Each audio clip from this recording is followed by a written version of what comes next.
تو جہاں آپ کو اعتماد ہو، جہاں آپ کو اعتبار ہو کسی ادارے پر، کسی بھی آرگنائزیشن کے اوپر، آپ سب بھی دیں، ہم سب بھی اپنا حصہ اس میں ڈالیں گے. یہ ہمارے کرنے کا کام ہے. اللہ تعالی ہمیں اس کی توفیق عطا فرمائے. مختصر سی بات میں نے لاہور میں بھی ذکر کیا تھا، یہاں پر بھی ذکر کر رہا ہوں. عوام پیٹرول 300 پہ پہنچے گا، ڈالر 300 پہ پہنچے گا، سب کے سامنے باتیں. عوام کی طرف سے تو بات یہ آ رہی کہ بھائی میں اپنے بچے کی فیس بھروں، یا آٹے کی لان میں لگوں، یا گورنمنٹ ہاسپٹل کے باہر لگوں، یا گاڑی میں پیٹرول یا موٹر سائیکل میں پیٹرول ڈلواؤں، میں کروں تو کیا کروں؟ اور کتنا اس عوام سے لوٹیں گے، کتنا بوجھ ڈالیں گے. اور خدا کے بندو، اس ملک کے اندر سیاستدان، اس ملک میں جاگیردار، اس ملک میں بیوروکریسی، جس میں ہماری ریاستی اداروں کے تمام اداروں کی بات کر رہا ہوں، عدلیہ ہو، مقننہ ہو اور دفاعی ادارے، سب کی بات کر رہا ہوں. ان کے جو بینیفٹس ہیں بھائی، ان کو بھی آگے آنا چاہیے. طنز نہیں کر رہا میں. اربوں خربوں کی جائیدادیں ہیں، لاکھوں کروڑوں ان کو ملتا ہے، تو وہ اپنا فرض سمجھ کر آگے آ کے حصہ ڈالنے کی کوشش کرو. اگر نہیں ڈال رہے تو بہرحال کچھ نہ کچھ تو ہوگا. پھر اللہ تعالیٰ کے عذاب سے اللہ تعالیٰ ہم سب کی حفاظت فرمائے، ملک کو انتشار سے بچائے. تو سیاستدان ہوں، حکمراں ہوں، اور ہماری اشرافیہ کے لوگ ہوں، سپر ٹیکس کی بات ہوئی ہے، اگر جسٹیفائیڈ ہے، تفصیل میں نہیں جا سکتا اس وقت، تو ٹھیک ہے.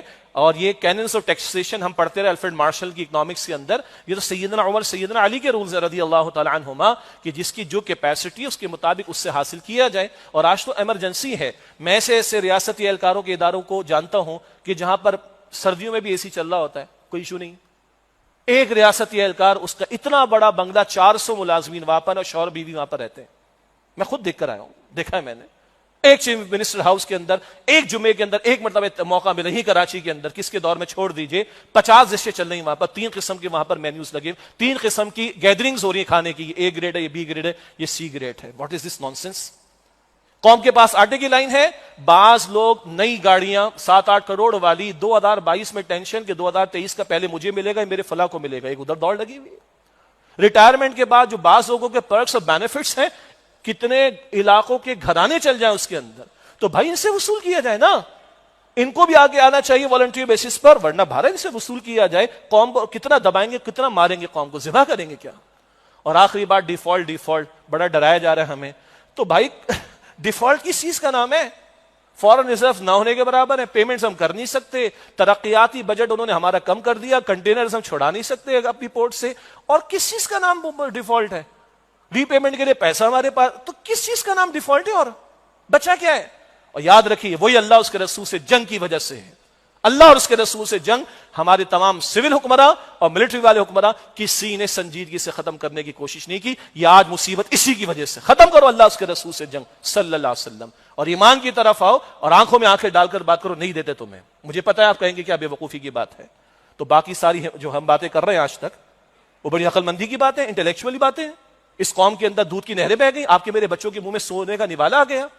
ہم نے ریکمینڈ کیا ہے. امریکہ نے بدماشی کی تھی ہمارے ساتھ، پریسلر ترمیم پاس کروائی اپنی کانگریس سے، اور ہمارے F-16 دبائے تھے. ہم نے ریکمینڈ کیا ہے، وفاقی شرعی عدالت کا فیصلہ موجود ہے، پارلیمنٹ قانون سازی کرے اور ان کے منہ پر جا کر کہے کہ ہماری پارلیمنٹ منع کرتی ہے، ہم نے قانون سازی کر لی، ہم آپ کو نہیں دے سکتے. کتنا دیں گے ان کو ہم؟